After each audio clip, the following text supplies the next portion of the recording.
20 horas em ponto, vamos começar a nossa live desse domingo, dia 5 de abril de 2020, com o professor Morton Scheinberg.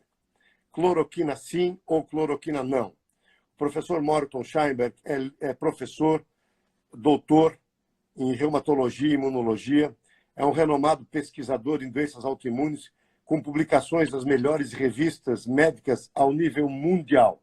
Ele também é reumatologista do Hospital Albert Einstein, em São Paulo, e do Centro de Pesquisas Clínicas do Hospital da ACD, especializado em manutenção da liberdade de movimentos e coordenador do Núcleo de Doenças Autoimune do Hospital Mirante, em São Paulo. É uma honra para nós podermos estar novamente com ele nessa live, que vai ter muita repercussão. Professor, eu quero abrir primeiro agradecendo a sua disponibilidade. Eu sei que o senhor é uma das maiores autoridades brasileiras na área médica e eu quero agradecer o prestígio que o senhor sempre dá para mim, para a equipe da Nemetz Kuhnen, Dalmark e Pamplona Novaes. Já esteve aqui no Encontros NK e agora está nos ajudando nessa live. E antes de começar as perguntas, professor, e receber o seu boa noite, eu quero contextualizar o tema. Inúmeras fontes têm falado da cloroquina como profilaxia para o tratamento inicial do Covid-19. A Universidade Federal do Ceará, hoje, publicou uma orientação bastante específica indicando a cloroquina. Também o Hospital Sírio-Libanês, junto com o Hospital Albert Einstein, de São Paulo, adotaram e divulgaram o uso da heparina para pacientes com enfermidade que se manifesta de várias formas e adotaram um protocolo. Houve uma entrevista bastante polêmica essa semana que causou muitos comentários do virologista alemão Hendrich Strick e também um vídeo em Hong Kong indicando o uso da cloroquina de forma profilática e até terapêutica. A doutora Elnara Márcia Negri também baixou um artigo na internet, né, informando que São Paulo criou um protocolo animador contra o Covid-19 para o mundo. Ela é uma pneumologista e patologista do HC da USP e percebeu que o vírus provoca uma obstrução da microcirculação sanguínea e que é isso que provoca o colapso respiratório, segundo ela. Então, ela desenvolveu um protocolo e começou a administrar anticoagulantes para os pacientes de UTI que apresentam, segundo ela, melhora significativa. E, segundo ela, esse protocolo já está universalizado na rede municipal de São Paulo e agora ela terminou de submeter para publicação um artigo falando sobre o assunto.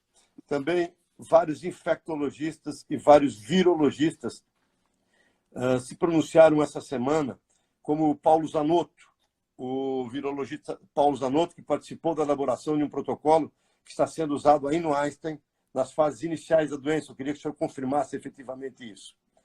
E, por fim, nós vamos ter que conversar um pouquinho sobre os exames diagnósticos, temos uma pergunta específica nisso. Contextualizado isso, professor Morton, essa grande discussão que está havendo acerca do uso da cloroquina, sim ou não, se é indicada ou se não é indicada, e se estamos diante de uma situação nova, onde as evidências científicas vão ao encontro e não de encontro com os achados que não são tão científicos assim, como foi o próprio caso do uso da cloroquina para pacientes com tuberculose e o próprio caso das vacinas, que foram os ordenhadores de vacas que acabaram descobrindo sem grandes aprofundamentos científicos.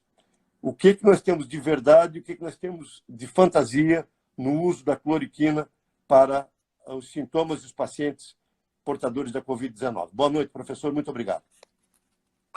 Boa noite, Luiz Carlos. Você abordou uma série de aspectos aí que talvez não dê para responder da forma sim ou não, mas vamos iniciar, talvez, eu tenho a impressão, que num contexto melhor.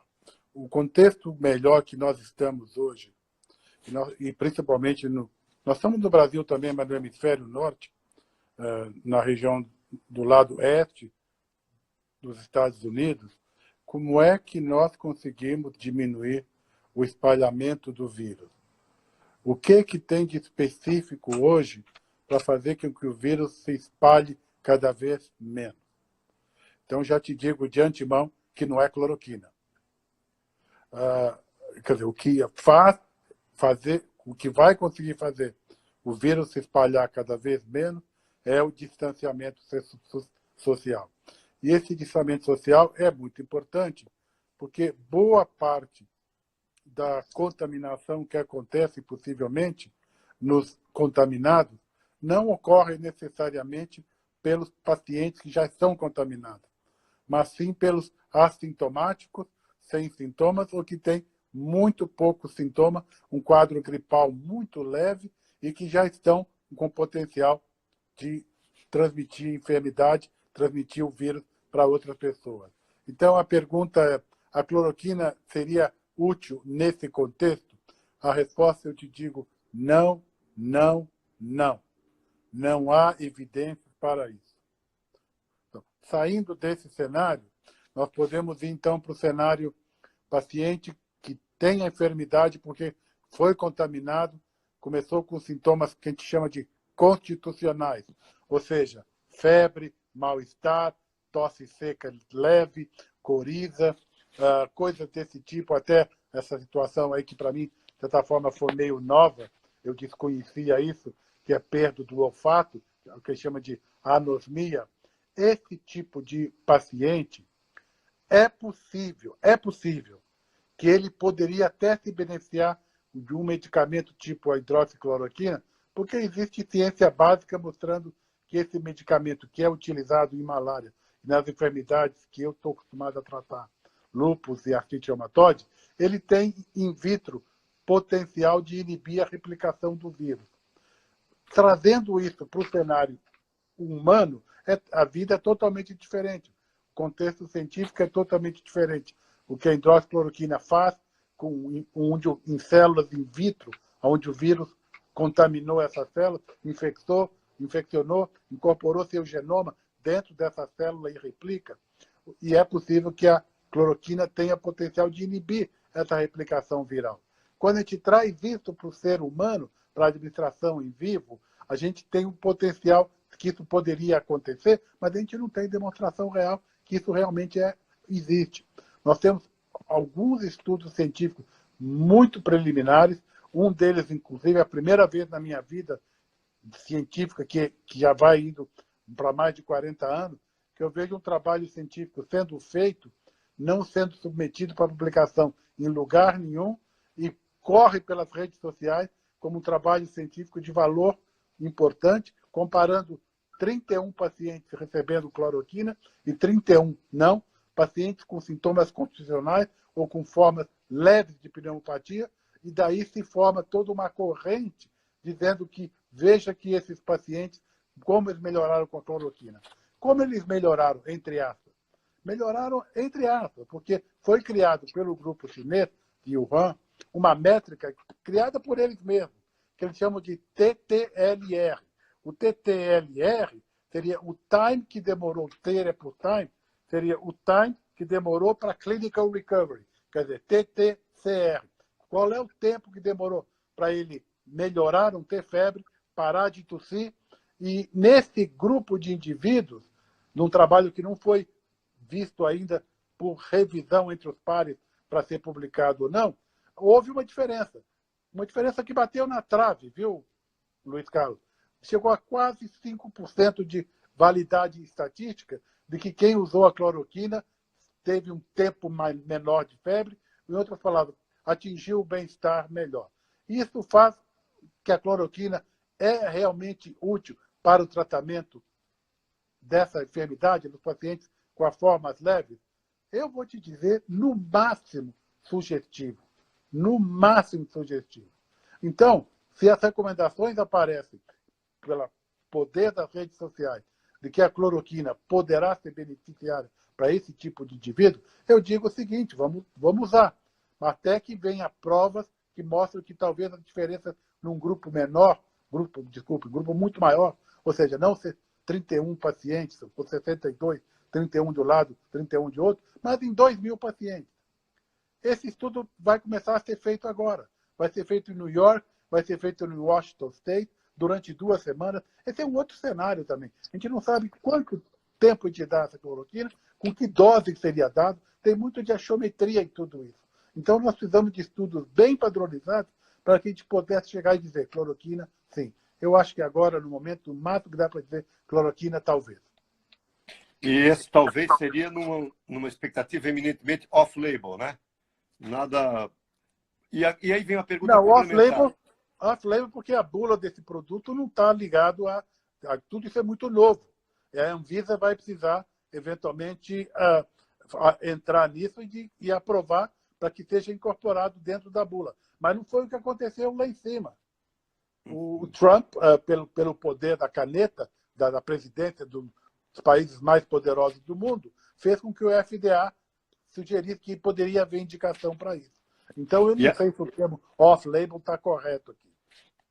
Professor, eu queria ainda nesse aspecto fazer uma pergunta específica.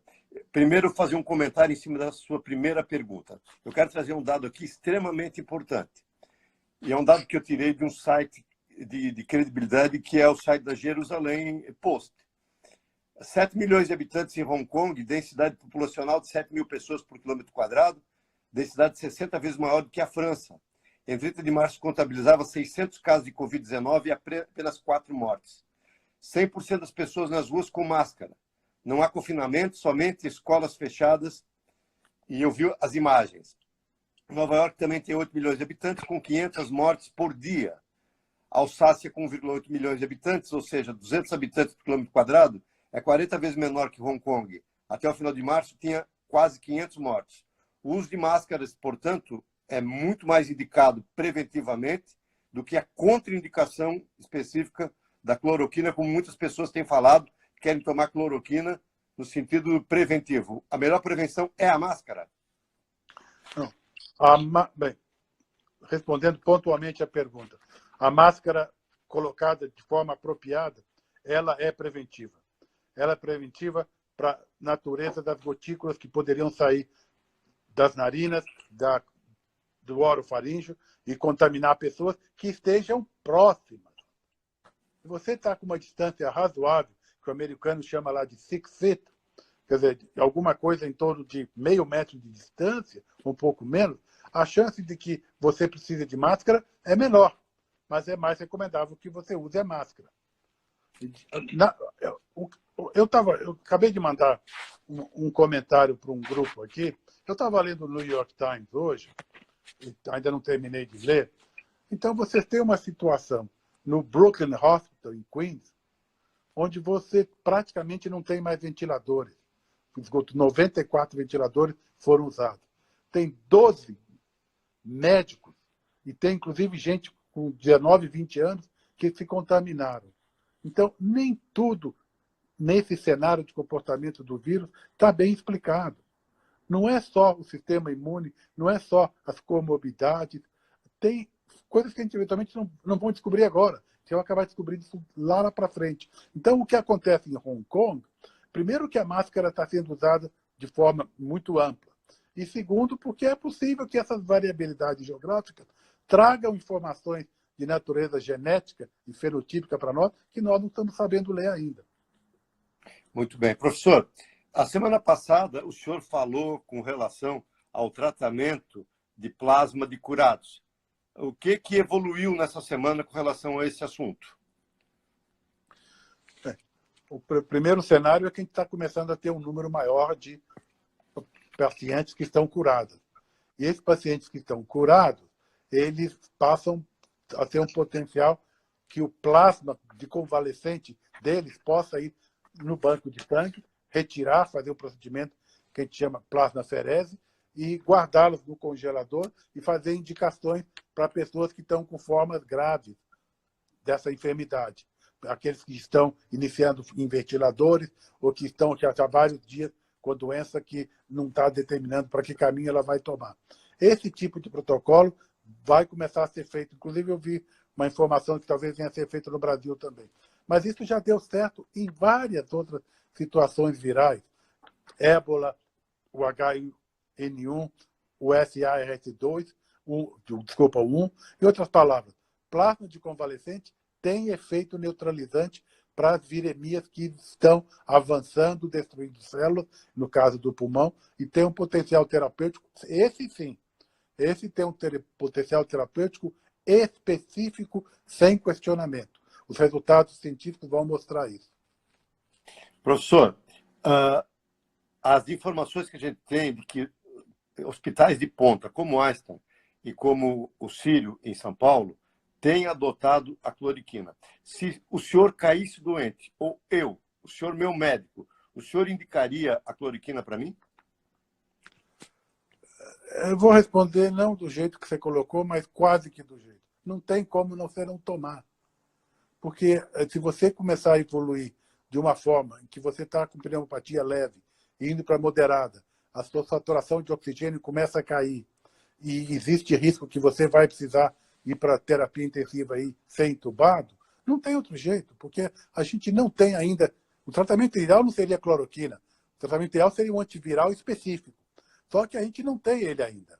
A gente vai usar medicinas por similaridade. Talvez ajudou um grupo de pacientes num lugar do mundo que tomou isso, mas não há realmente evidências científicas de estudos bem controlados que dá para dizer isso. Então a resposta é, eu recomendaria que você tomasse, porque eventualmente até eu acabaria tomando.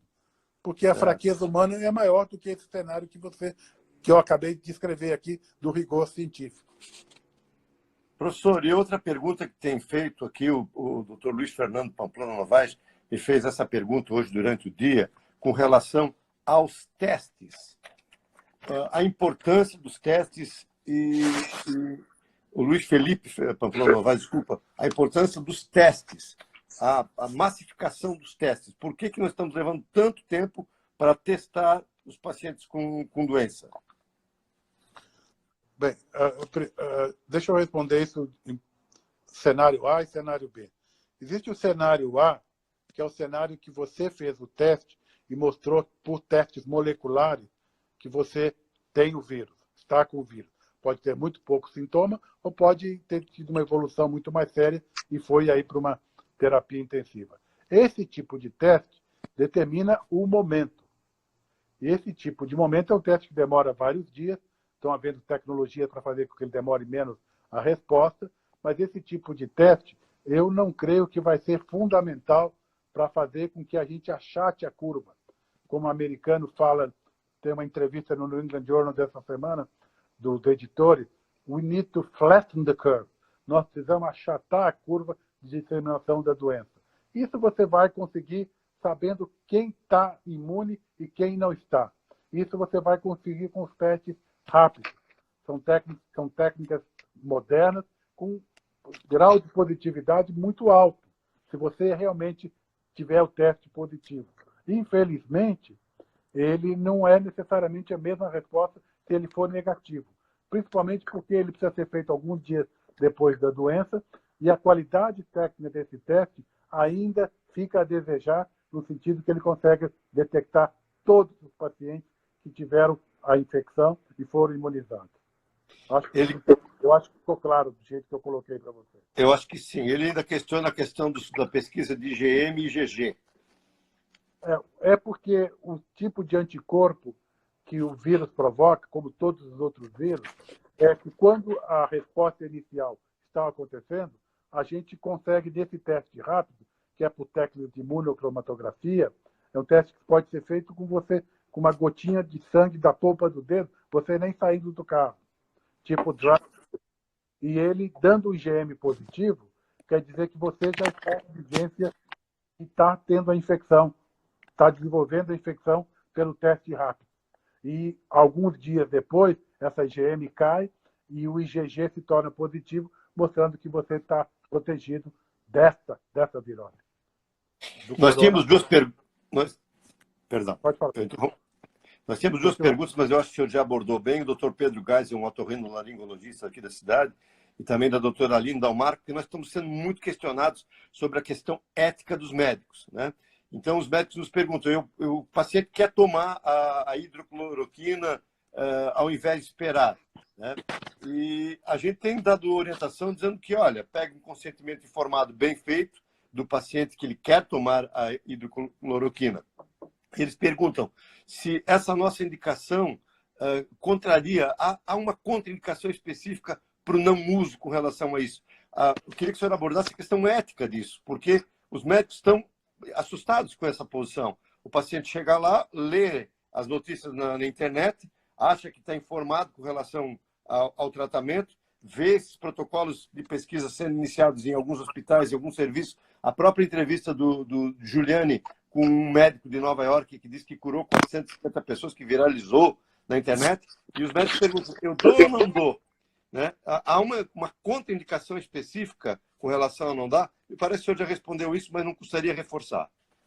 A nossa audiência está muito grande, tá, professor?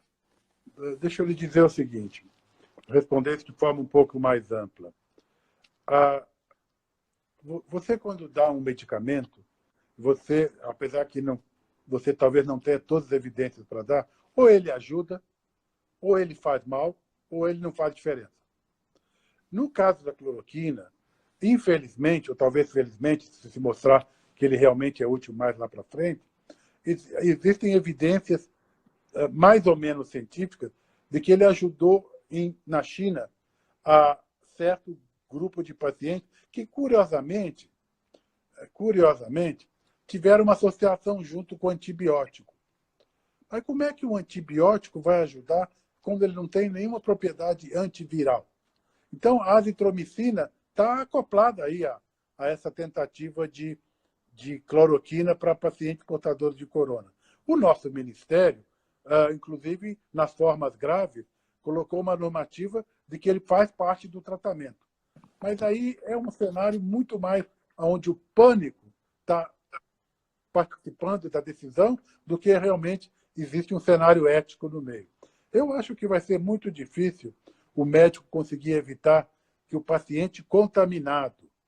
Veja, não há nenhuma evidência de que o uso dessa cloroquina para aquele indivíduo, a hidroxicloroquina, que teve contato com alguém que foi portador da doença, que ele vai fazer prevenção de que ele contamine ou não. Se ele teve contato, ele tem que fazer isolamento. Se ele quiser usar a cloroquina, muito bom, mas nós não temos evidência de que um grupo que fez isso e um grupo que não fez, que a presença da doença foi muito menor, ou muito maior, naquele que deixou de tomar a cloroquina. Então, respondendo à sua pergunta, o cenário ético aqui não cabe muito, porque é uma decisão individual da pessoa. A pessoa quer, somente que agora está mais difícil, mas esse medicamento era de fácil acesso antes, no sentido de fazer com que ele compre, se ele quiser tomar, ele toma independente se o médico resolveu prescrever. Ainda mais, como eu te falei, que as dosagens, como se dosa isso, como se toma isso, quantos dias se toma isso, é meio confuso ainda. Pois é, isso que eu queria lhe perguntar. Hoje à tarde, batendo um papo com o doutor Fernando Viana, que é seu colega reumatologista, que o senhor conhece bem, um homem que tem uma experiência muito grande, coordenou as enchentes de Blumenau de 83 e 84. Ele estava dizendo, olha, mais ou menos na linha de raciocínio que o senhor está desenvolvendo também, que a prevenção pode se tomar se quiser, segundo ele, porque o efeito colateral é muito menor, é pequeno, mas no caso de contaminação leve, no início, ele também, na opinião do senhor, que daria até pela questão humana, né? Então, essa também, uma série de perguntas vem aqui com relação aos efeitos colaterais do uso da cloroquina. O que o senhor tem a dizer sobre isso? Os efeitos colaterais do uso da cloroquina depende da dose. Nas doses que habitualmente a gente usa, são 200 miligramas de 12 em 12, 400 miligramas por dia, no caso das doenças autoimunes, existem alguns cenários que devem ser acompanhados, que é a possibilidade de alterações no eletrocardiograma, o cenário oftalmológico, as doses de pessoas com insuficiência renal, ele tem uma quantidade de efeitos colaterais diminuída. Mas se acontece, pode ser sério. Mas a questão oftalmológica, segundo eu dei uma analisada aqui, é mais para uso de longo prazo, é isso?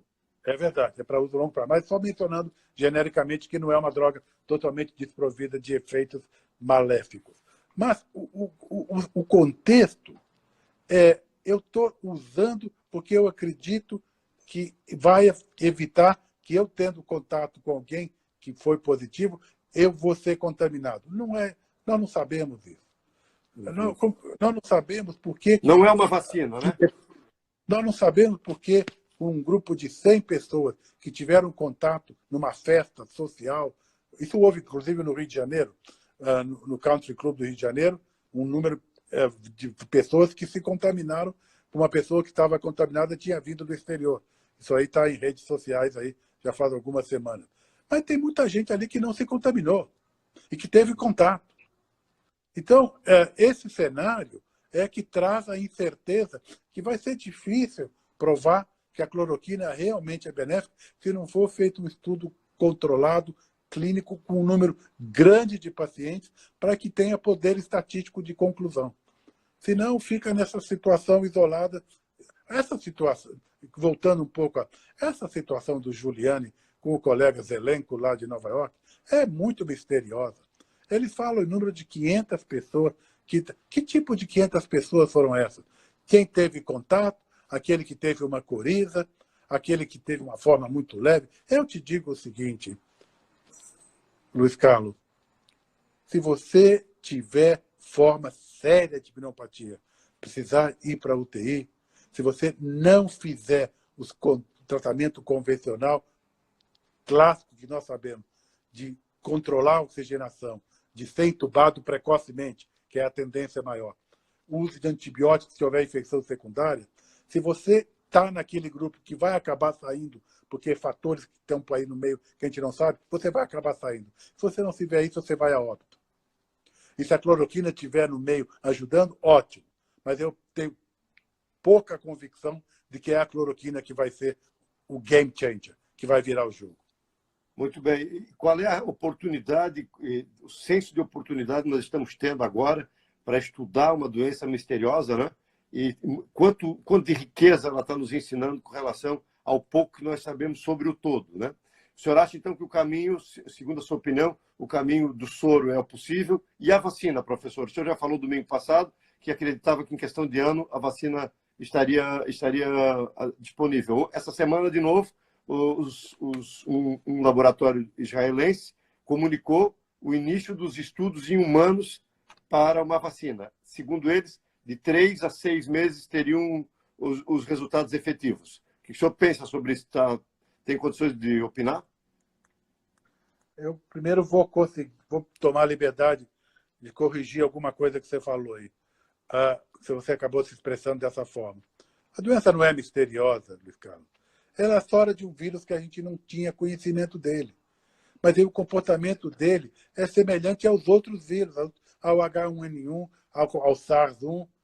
O que acontece é que foi uma situação muito anômala, quer dizer, pelos costumes alimentares daquela região da China. Quer dizer, esse vírus presente em animais domésticos selvagens acabou entrando no cenário humano e começou a fazer transmissão de homem para homem. Então, a doença não é misteriosa. É que, como nós não temos imunidade estabelecida para ela ainda, criou aí esse cenário de mortalidade, porque esse processo vai acabar acontecendo e talvez até o fim do ano ela passe a ter uma população bastante imunizada para ele. Então, ela não é misteriosa. Com relação ao tratamento, com a prevenção, aí sim, nós vamos chegar na vacina. Aí é questão de meses. Como você... Isso aí o chinês fez. O chinês, apesar que deixou de fazer muita coisa que poderia ter evitado esse cenário catastrófico mundial, ele, em questão de semanas, já estava com a sequência do genoma do vírus. Então, você agora cabe, pelas técnicas de laboratório, identificar que proteínas daquele genoma você vai conseguir promover uma vacina que, passando pelos testes que a gente chama de fase 1, 2 e 3, possa ser recomendado para o uso em larga escala. Então, a vacina vai vir. Vai demorar um pouco, mas assim como eu acho também que o antiviral vai vir. E que talvez nesses dois contextos a gente vai fazer com que a mortalidade do corona baixe para menos de 1%, que provavelmente é o que vai acontecer até o fim do ano. Nós temos aqui alguns médicos veterinários que estão também na nossa audiência, o doutor Adilson Schmidt, o doutor Henrique Castro, eles fazem perguntas relativamente similares, com perguntas sobre o uso da ivermectina e outros os antiparasitários que estão em testes na Áustria. Se o senhor tem alguma avaliação sobre isso, ou se tem alguma tangência com o seu raciocínio.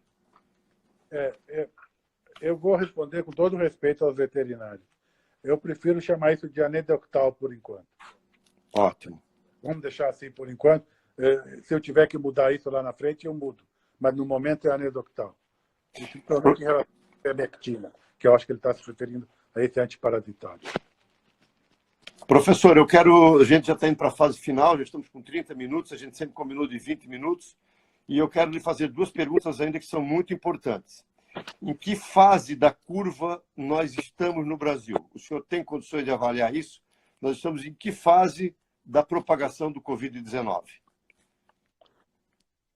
Nós estamos na fase que ainda nós não temos a dimensão exata quem é que está infectado e quem é que está espalhando o vírus. Com os testes, nós vamos ter uma situação mais favorável para responder isso. Mas se o comportamento for semelhante ao que aconteceu, ou que está acontecendo na Europa, embora eu acho que não seja igual, eu acho que é menos, e eu acho que a gente não pode falar de Wuhan, que a verdade é exatamente o que aconteceu em Wuhan, nem eu sei, nem você sabe, ninguém sabe. Só eles lá que sabem.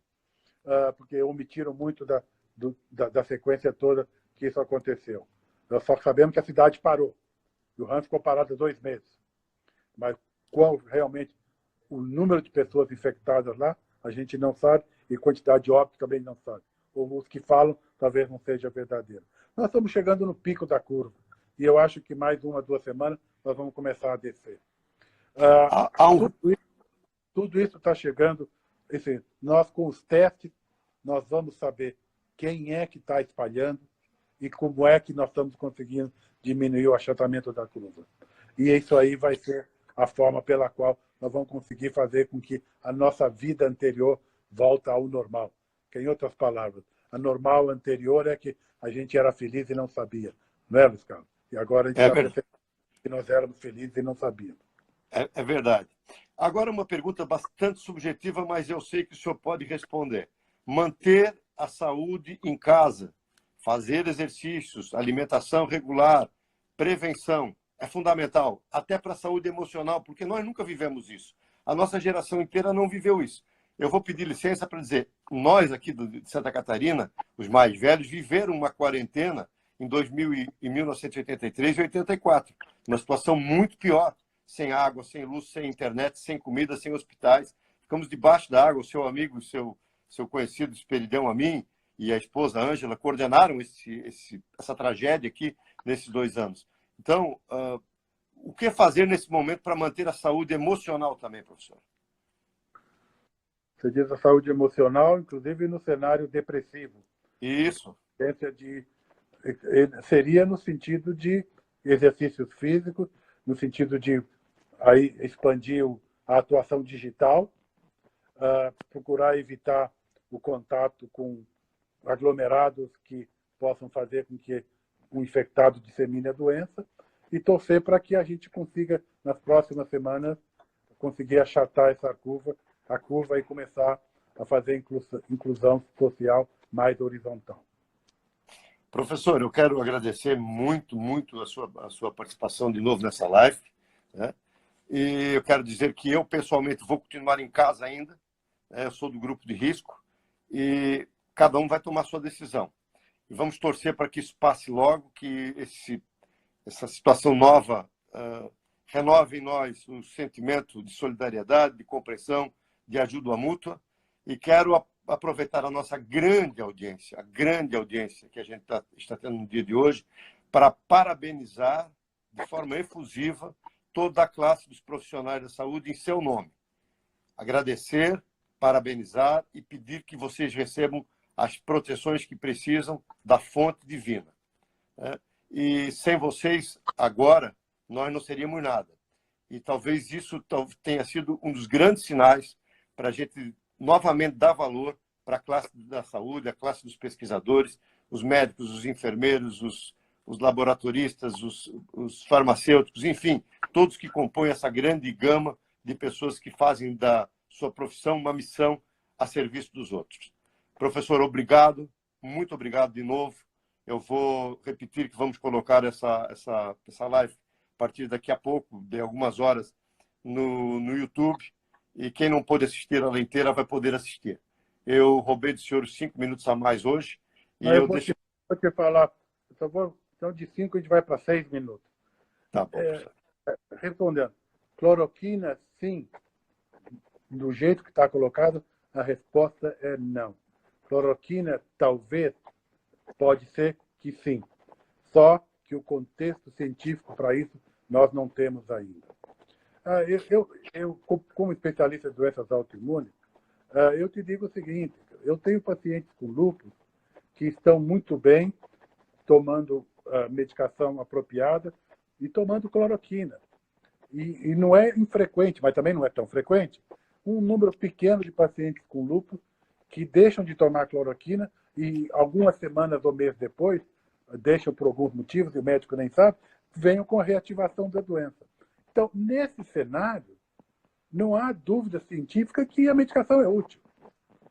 No contexto em que você começa a comparar com metodologias inapropriadas, quem toma e quem não toma, e quem toma saiu melhor, isso não funciona. Então, cloroquina, talvez. Do jeito que está agora, por enquanto, não. Professor, o senhor foi extremamente didático hoje.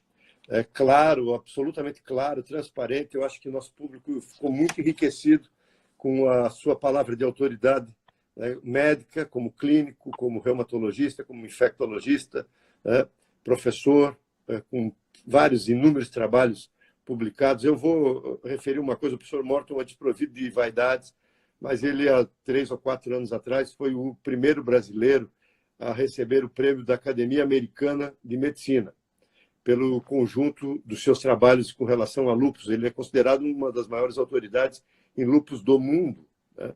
Eu sou paciente dele, por isso posso falar isso, tomo a liberdade de expor isso publicamente, mas está no currículo dele. Eu estou para corrigir. Eu fui o segundo, porque o primeiro vai ficar chateado se souber que foi falado isso. Mas eu não sou infectologista. Eu sou, na verdade, minha especialização é em imunologia. Imunologista, desculpa, eu errei. É imunologista, desculpa. Mas essa conexão entre infectologia e imunologia, às vezes, é frequente, porque as zonas que separam um do outro, às vezes, é cinzenta. Então, você sabe, pode acontecer que migra o pêndulo para um lado ou briga para outro. Eu que te agradeço, Carlos. E vamos torcer para que metade de abril, ou mais para o fim de abril, a gente consiga trazer o cenário da vida mais normal, para que o impacto na economia não seja tão intenso como está sugerindo que vai acabar acontecendo. Eu agradeço ao senhor, agradeço a toda a nossa audiência, quero ficar à disposição de todos. Todos podem reassistir essa entrevista com toda tranquilidade no nosso canal do YouTube, a partir de amanhã, e também nas nossas mídias sociais. A gente está fazendo trabalhos de utilidade pública em favor de todos aí nesse momento de união nacional.